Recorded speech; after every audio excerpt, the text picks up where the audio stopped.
Red Sea is fast emerging as a new flashpoint in the West Asia conflict. 3 oil tankers have changed course after Houthi rebels threatened to target ships. ሁቲዎች ሳውዲን ቆለፏት። ቀይ ባህር ላይ ታገቱት መርከቦች።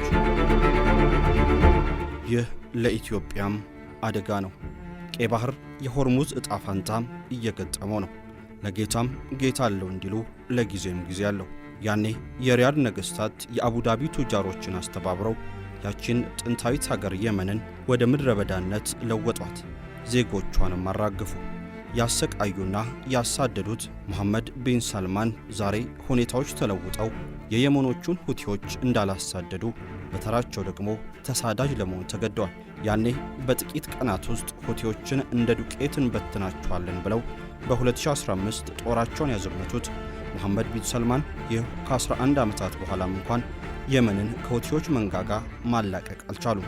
ይልቁንም ጦራቸውን ከየመን ምድር ጠራርገው ቢያስወጡም የሁቲዎቹ እጅ ዋና ከተማዋ ሪያድ ድረስ በመድረስ ሰውየውን እንቅልፍ አሳጥቷል። ምስጋና ለኢራን ይግባና እያሉ ኃይላቸውን እያጠናከሩ የመጡት ሁቲዎች አይደለም ለሪያድ ነገስታት ለአያለኖቹ አሜሪካና ብሪታንያም እጅ ሳይሰጡ በቀይ ባህር ላይ ያላቸውን የበላይነት አረጋግጧል። ከሰሞኑ ለሪያድ አለቆች ማስጠንቀቂያ ሰጥተው የነበሩት የየመኑ ሁቲዎች እንደፎከሩት የሳውዲ አረቢያን መርከቦች በቀይ ባህር መስመር እንዳያልፉ ማድረጋቸው ተሰምቷል። ሪያድ ግራ ተጋብታለች። መሐመድ ቢን ሰልማንም አንገት ደፍተው ኑ እንደራደር ማለታቸው ተሰምቷል። ጦርነት አፍቃሪዎቹ ሁቲዎችንም የሚያስቆማቸው ኃይል በቀይ ባህር እስካሁን አልተገኘም። ሰላም ጤና ይስጥልን የተከበራችሁ ውድ ቤተሰቦቻችን፣ የመርከብ እገታ በቀይ ባህርና እንደ አዲስ ያገረሸውን የሳውዲ ሁቲዎች ፍጥጫም እንዲሁም የኢራን አሜሪካ ጦርነት በቀጠናው ያስከተለውን መዘዝ በስፋት እንዳስሳለን። እስከ ፍጻሜው አብራችሁን ትቆዩ ዘንድ በአክብሮት እንጋብዛለን።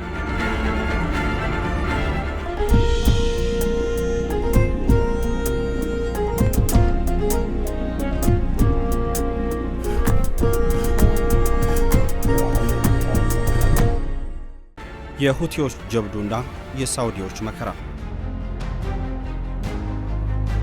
Yemen's Iran-aligned Houthi group has issued a stark warning to global shipping companies. አሜሪካ ለ10ኛ ተከታታይ ቀን ኢራንን ስትደበደብ ባደረችበት ቀን የየመኑ ሁቲዎች ደግሞ የሳውዲ አረቢያ የነዳጅ መርከቦች በቀይ ባህር መተላለፊያ ባቤል መንደብ እንዳልፉ የሚከለክል ማዕቀብ በይፋ አሳውቋል።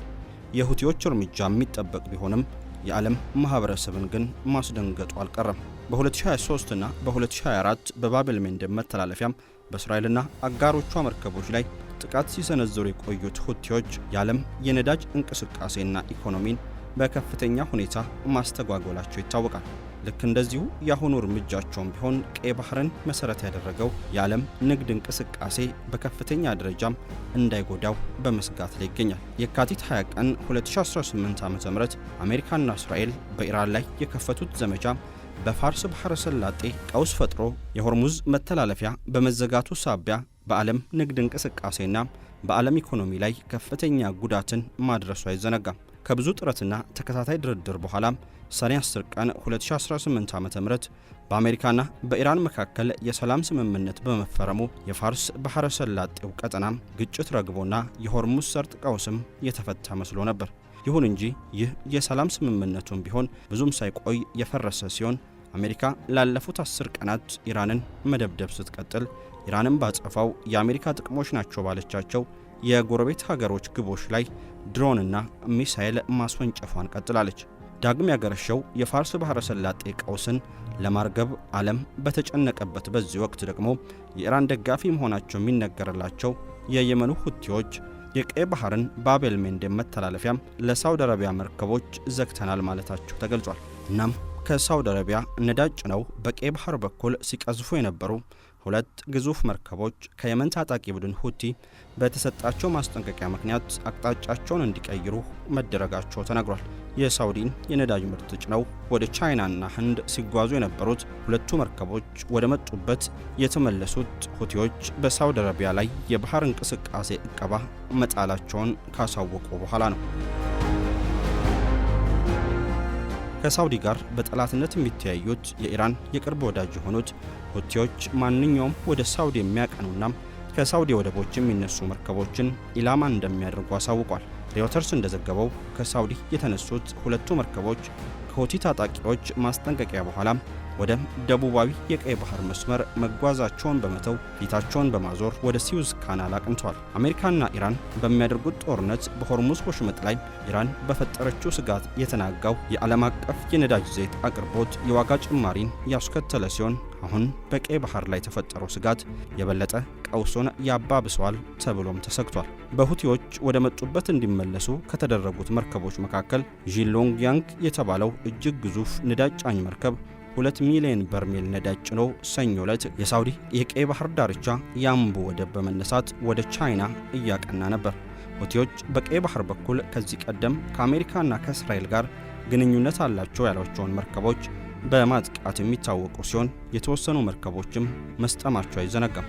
ይህ የመርከቦቹ የጉዞ መስመር ለውጥ የተሰማው የሁቲ አማጽያን ወደ ሳውዲ ወደቦች በሚያመሩና ከወደቦቹ በሚወጡ መርከቦች ላይ የባህር ላይ ከበባ ማወጃቸውን ተከትሎ ነው። በዓለም አቀፍ የነዳጅ መስመር ላይ ወሳኝ በሆኑት በሆርሙዝና በባብ ኤልሜንዴብ ወሰን በኩል በሚደረገው የነዳጅ ማጓጓዝ እንቅስቃሴ ላይ ከፍተኛ መስተጓጎል የሚፈጠር ከሆነ በዓለም አቀፍ የኃይል አቅርቦት ገበያና በንግድ እንቅስቃሴ ላይ ከፍተኛ ጫና ሊያሳድር እንደሚችል ስጋት ተደቅኗል። ከሰሞኑ በኢራን የሚደገፈው ታጣቂ ቡድን ቃል አቀባይ ማዕቀቡ በአስቸኳይ ተግባራዊ መሆን እንደሚጀምር ገልጸው ነበር። ማዕቀቡ ሳውዲ ሁቲ በሚቆጣጠራቸው የሰሜን ምዕራብ የመን ወደቦችንና አየር ማረፊያዎችን በመዝጋቷ የተወሰደ የበቀል እርምጃ እንደሆነ ተናግሯል። የሁቲ ጦር ቃል አቀባይ የሐያ ሳሬ ሳውዲ አረቢያ ለ12 ዓመታት ያክል በምንወዳቸው ህዝቦች ላይ ፍትሃዊ ያልሆነና ጨቋኝ ከበባ ፈጽማለች፣ ሀብቶቻችንን ዘርፋለች፣ እንዲሁም ወደቦቻችንና አየር ማረፊያዎቻችንን በመዝጋት ሁሉን አቀፍ እገዳን ጥላለች ሲሉም ከሷል። ለዚህም ምላሽ ለመስጠት በሳውዲ ወንጀለኛ ጠላት ላይ የባህር ላይ ማዕቀብ መጣሉን ገልጿል። ቃል አቀባዩ ስለ ማዕቀቡ ዝርዝር መረጃን አልሰጡም። ሆኖም የሁቲ ሚዲያ ምክትል ኃላፊ ነስረዲን አሚር በኤክስ ገጻቸው ባሰፈሩት ጽሑፍ እንዳሉት የቀይ ባህር ደቡባዊ መግቢያ ባብ ኤልሜንዴብ ለሳውዲ አረቢያ መርከቦች ዝግ የሆነ ነው። የታጣቂ ቡድኑን እርምጃ ተከትሎ የሳውዲ አረቢያ ውጭ ጉዳይ ሚኒስትር የቀረቡበትን ክሶች አስተባብሎ ሀገሪቷ መርከቦችን ለመጠበቅ በዓለም አቀፍ ሕግ መሰረት አስፈላጊውን እርምጃ እንደምትወስድ ገልጿል። ሳውዲም ስለ ማዕቀቡ የሰጠችው ዝርዝር መረጃ የለም። ቀይ ባህር አሜሪካና እስራኤል በኢራን ላይ ጦርነት ከከፈቱ ወዲህ ከሳውዲ አረቢያ ነዳጅ የሚጓጓዝበት ወሳኝ መስመር ነው። የኢራን ጦርነት በባህረ ሰላጤው የሆርሙዝ ወሽመጥ እንዲዘጋ ያደረገ ሲሆን ዓለም አቀፍ የነዳጅ እንቅስቃሴ ላይ ከፍተኛ ተጽዕኖን አሳድሯል። With Iran-backed rebels in Yemen announcing a maritime ban on Saudi Arabian shipping in the Red Sea. ሁቲዎች ሳውዲ አረቢያ ላይ ማዕቀብ መጣላቸውን ያስታወቁት 2022 ላይ በታጣቂ ቡድኑና ሪያድ መካከል ከተደረሰው መደበኛ ያልሆነ የተኩስ አቁም ስምምነት ወዲህ ተዳፍኖ የቆየው ውጥረት የተባባሰ ከሳምንት በኋላ ነው። ሁቲዎች በሳውዲ አረቢያ ደቡባዊ ምዕራብ በሚገኘው አባህ የአየር ማረፊያ ሚሳኤሎች መተኮሳቸውን ተናግሯል። ይህም ሳውዲ በሰና አየር ማረፊያ ላይ ፈጽመዋለች ላሉት የአየር ጥቃት ምላሽ እንደሆነ ገልጿል። ጥቃቶቹ በሳውዲ በሚደገፈው የየመን መንግስት የተረጋገጠ ሲሆን እርምጃው ያለ ፍቃድ ሊያርፍ የነበረን የኢራን አውሮፕላን ለመከላከል የተወሰደ እንደሆነ አስረድቷል።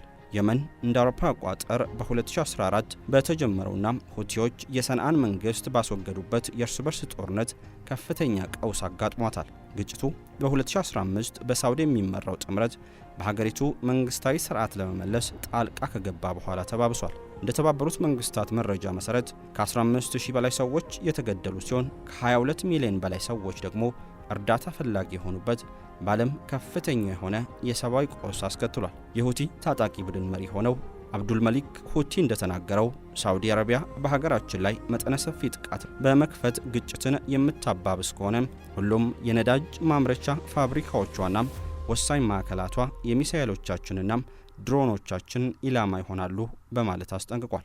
ሳውዲ ተጨማሪ ጥቃት በሰንዓ የምትፈጽም ከሆነ ሪያድ የሚገኘው አውሮፕላን ማረፊያዋ ኢላማ እንደሚሆን የሁቲ ታጣቂ ቡድን መሪ ማስጠንቀቁን አጃንስ ፍራንስ ፕሬስ የዜና ወኪል ዘግቧል። በሳውዲ የሚደገፈውና ኤደን ከተማ ውስጥ መቀመጫውን ያደረገው የየመን መንግስት በሰንዓ ላይ የተፈጸመው ጥቃት የሁቲዎች አጋር የሆነችው ኢራን አውሮፕላን እንዳያርፍ ለማድረግ ነው ብሏል። ወደ የመን የአየር ክልል የሚገቡ አውሮፕላኖች የቅድሚያ ፍቃድ በሳውዲ ከሚመራው የአካባቢው ሀገራት ጥምረት ማግኘት እንዳለበት የሚያስገድደው አሰራር ከ10 ዓመታት በላይ በስራ ላይ ቆይቷል። የየመን መንግስትና ደጋፊዎቹ እንደሚሉት ይህንን የበረራ ፍቃድ ሁቲዎችና ኢራን ከግዛቷ ቀጥታ በረራ በማድረግ ጥሰት እየፈጸሙ ናቸው ሲሉ ይከሳሉ። ሁቲዎች በሳውዲ የሚመራው ጥምረት ያሰማራው የቅኝት ድሮንን መተው መጣላቸውንም አሳውቋል። አሜሪካ የኢራን የኃይል ማመንጫ መሠረተ ልማቶች ላይ ጥቃት የምትሰነዝር ከሆነ የየመን ሁቲ አማጽያን በቀይ ባህር የሚገኙ የነዳጅ መተላለፊያን ለመዝጋት እንዲዘጋጁ ቴህራን ትዕዛዝ መስጠቱ አይዘነጋም። የኢራን አመራሮች በጉዳዩ ላይ እንደተወያዩና በየመን አጋሮቻቸው ለሆኑት ሁቲዎች መልእክቱ እንደተላለፈ ለጉዳዩ ቅርበት ያላቸው ሁለት ከፍተኛ የቴህራን ባለስልጣናት ተናግሯል። ቀይ ባህርን እንደ ሆርሙዝ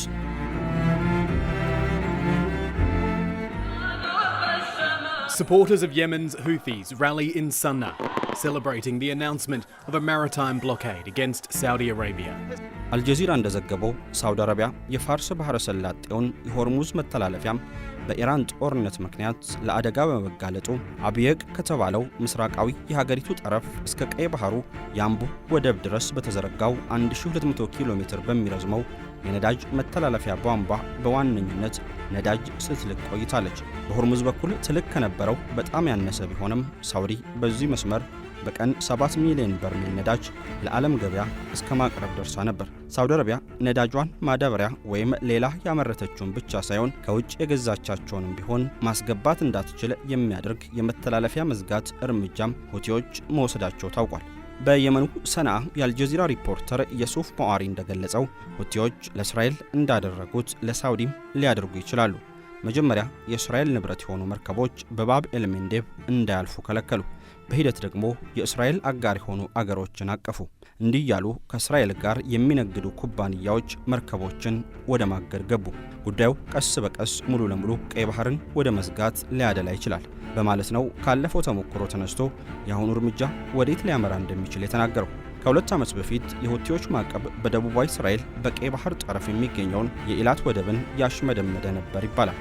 አብዛኛውን ሰሜናዊና ምዕራባዊ የመንን ክፍል የሚቆጣጠሩት ሁቲዎች አጠገባቸው ያለውን የባብ ኤልሜንዴብ መተላለፊያ ለመዝጋት ቀርቶ እስራኤል ድረስ ተወንጭፎ ኢላማ የሚመታም ከባድም ፈጣንም ሚሳኤልና ድሮንን ታጥቋል። ከኢራን የባላስቲክ የሳይበር ቴክኒክ ሚሳኤል ቴክኖሎጂ ታጥቋል የሚባሉት ሁቲዎች የየመን ጎረቤት የሆነችውን ሳውዲ አረቢያ መተላለፊያ ማሳጣትና መጉዳት ከፈለጉ በቂ አቅም አላቸው። በኦማን የሳውዲ መንግስትና የሁቲ ልዑካን ተቀምጠው ለመነጋገርና ችግሩን ለመፍታት ድርድር ሊጀምሩ መሆኑ በሰፊው እየተዘገበ ነው።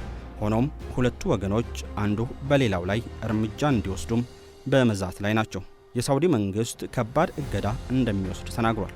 ሁቲዎች ቢሆኑም ሳውዲ ወደቦቻችንን፣ አየር ማረፊያዎቻችንና ባንኮቻችንንም የምትነካ ከሆነ የነዳጅ ማጣሪያዎቿንና ወደቦቿን እንመታለን የሚል ማስጠንቀቂያን አሰምቷል።